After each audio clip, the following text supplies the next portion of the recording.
Alright guys, at napakaganda po ng ating panahon ngayon, napakainit, maaliwalas, kahapon napakadilim at umaambon-ambon. Ngayon wala na po ang ating bagyo mga kaibigan, isa sa nagpapahiwatig na po na wala na po tayong ulan na malakas ngayon. Kasi ang ating kalangitan ay napakaganda po guys, pati ang ating Jones Bridge. Ayan po no, meron na po tayong i-update dito. Samahan niyo po ako no, at pupuntahan po natin yung ilalim ng hagdanan.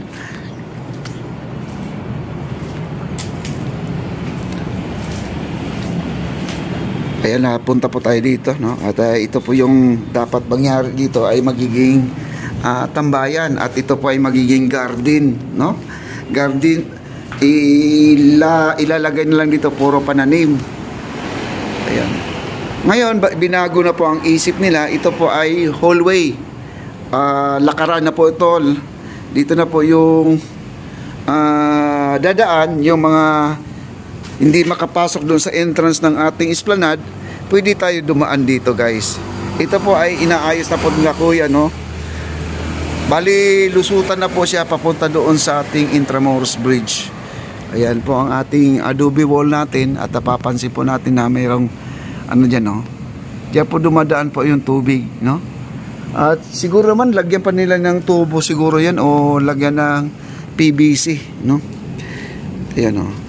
Dito medyo malalim to. Bakit malalim to? Kasi nilagyan po nila ng tubig na nawasa no.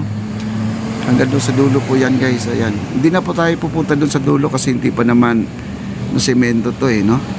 Ngayon ay pinapatag na po nila to. Pinapatag na po nila. Ayan, sa dulo nakikita po natin yung dalawang tangke dyan. Yun po ang tangke natin para sa CR. Kung sakali man ay nawalan po tayo ng tubig, ay mayroon po tayong backup. At sa ngayon mga kaibigan, wala pa tayong tubig sa nawasa. Yan po ang nagsisilbing pambuhos natin sa CR. Yung dalawang tangking blue nandyan ngayon yung truck natin, yung 4,000 liters po nandyan ngayon, at siya po ay naglalagay ulit no ng tubig. Ganyan po sila kaalaga dito guys. Isa ngayon at maluwag dito ngayon sa ating security guard, at alam nyo naman ito ay labas-pasok yung mga tao dito. Kaya kung ito ay ma-turn over na po sa Intramuros, kung sakasakali man kung Intramuros na po talaga ang hawak nito, ay nako, sabihin ko lang sa inyo guys, napakahigpit dito no. Kaya ang sabi daw nito ay magiging palikuran daw ng mga tambay to, o laging hindi po magiging tambayan to guys. Kapag ang Intramuros na ang maghahawak nito, talagang napakahigpit po na wala na po tayong magagawa no. Ayan, ito po ay babagbagin pa nila itong isang hagdanan, itong para hindi po mauntog dito sa flooring ng ating hagdanan mga kaibigan no. Tatanggalin pa nila to. Bali di ko lang alam kung anong gagawin ng diskarte dito guys no. Okay, dito na po tayo oh.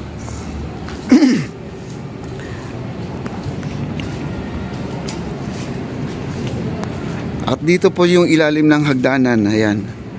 At ito po ang hindi pa naumpisahan, hindi pa naayos ito mga kaibigan, itong hagdanan na to.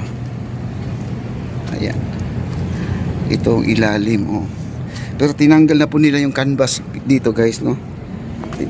Tinanggal na po nila, at mag-ingat tayo dito, baka may mga may mga pako. Ayan, ang luwag dito guys oh. Ayan, natambakan na pala nila, medyo malawak na rin. Ayan, yung tarpaulin na pinaghaharang dyan ay wala na, medyo okay na.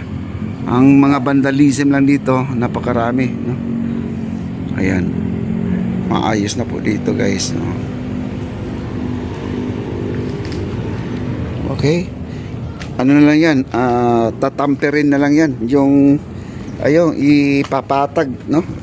Kulang pa sa tambak guys, kasi yung hitsura niya marami pang bungal-bungal no. At medyo may malalim na area.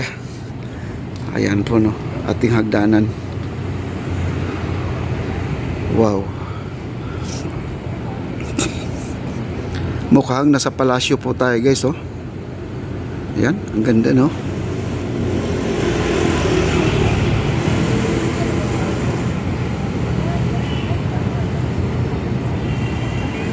At dito po tayo.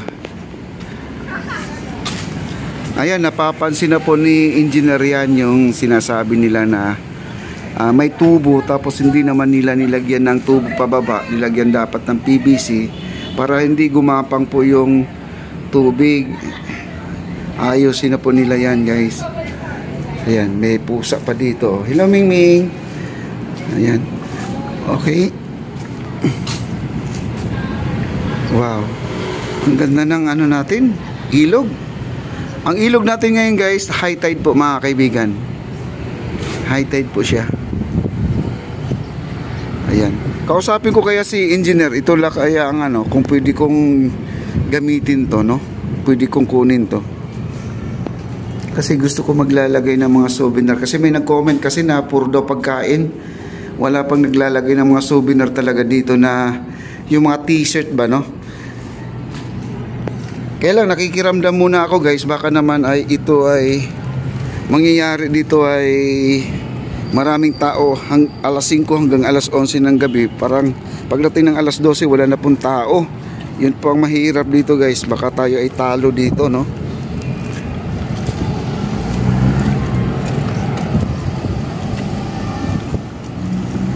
Ayan, napunta na po tayo dito sa may ilalim ng tulay.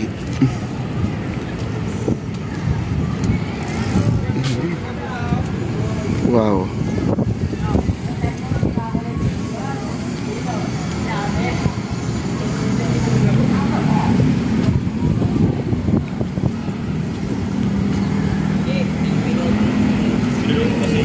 Wow, ang ganda ng tulay at ang ilog.